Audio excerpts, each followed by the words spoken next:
அந்த வானுக்கு 2 தீபங்கள், அவை சூரிய சந்திரரே. என் வாழ்வுக்கு 2 தீபங்கள், என் தாயோடு தந்தையரே. அந்த வானின் தீபம் 2ம் இல்லை என்றால் இந்த மண்ணில் உயிர்கள் இல்லையே.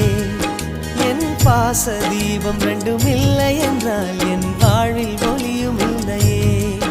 ஒரு தாய் தந்தை போலே உலகில் உறவில்லையே. தாய்தானே அன்புக்கு ஆதாரம், தந்தைதானே அறிவுக்கு ஆதாரம். அந்த வானுக்கு 2 தீபங்கள், அவை சூரிய சந்திரரே.